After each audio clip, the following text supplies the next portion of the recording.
Magandang araw mga mare, maaga pa nga lang ay nagising na ako. Araw nga na ito ng Sabado, araw ng paglalaba. Pagkatapos ko ngang maglaba, ito naman ako maglilinis ng bahay.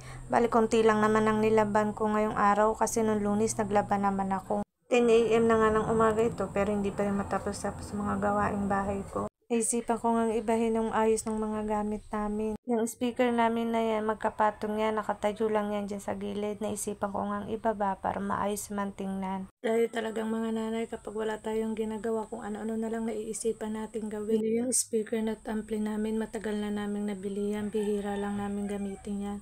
Sa sobrang bihira niya lang gamitin yung ampli namin, napagawa ko na yan kasi hindi masyadong nagagamit. Tingnan ng technician na pinagawa ko ng amplifier namin, kailangan daw gamitin ng gamitin para daw hindi na i-stack up.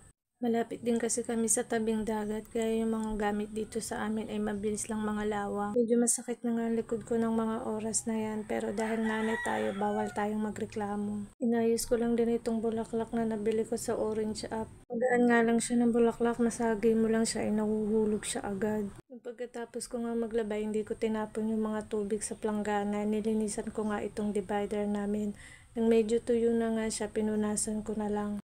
Pagkatapos ko nga siyang punasan, ibinalik ko na siya dyan sa pwesto niya kasi ilalagay ko na rin yung mga pang-display na nakalagay dyan at ang mga picture frame. Yung mga picture nga na nakalagay dyan ay nung namasyal pa kami sa MOA, pinaprint ko at binilang ko ng picture frame sa online. Mahilig talaga ako bumili ng mga pang-display kahit yung mga nakasabit yan sa dingding at yung mga bulaklak na maliliit ay binili ko lang yan galing online. At dahil mura lang yung picture frame, nabili ko lang siya ng 300 ay umorder ako ng dalawa. At yung bulaklak naman ay nabili ko lang siya ng 4 na 100. Mahilig nga ako bumili ng mga pang-display pero tingnan nyo naman yung dingding namin. Hanggang ngayon di ko pa na nadidikitan ng wallpaper. Yung nakaraan taon pa nga nang naisipan kong dikitan ng wallpaper yung dingding namin. Umorder lang din ako online ng 2 piraso.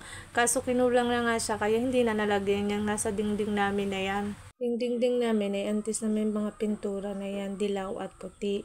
Kaso madumi na siya tingnan kaya pinalitan namin ng wallpaper. Kahit yung sahig namin ay naisipan din namin pinturahan yan pero ibang pintura yan siya, parang epoxy. Sa katagalan nga ay tingnan nyo naman parang nagbakbak na rin. Marami akong gustong ipayos at ipagawa dito sa munting bahay namin. Malay natin soon, mapagawa din namin to ng paunti-unti. Basta samahan lang ng sipag at syaga, wala namang imposible, diba? Lalo na kung may partner kang masipag maghanap buhay at magtrabaho. O paano mga mare, hanggang dito lang muna for today's video. Pagpasensyahan nyo na po kung medyo maingay po yung aking voice over. Sana po supportan at manood po kayo ng aking mini vlog. See you po sa susunod na aking video. Maraming salamat po.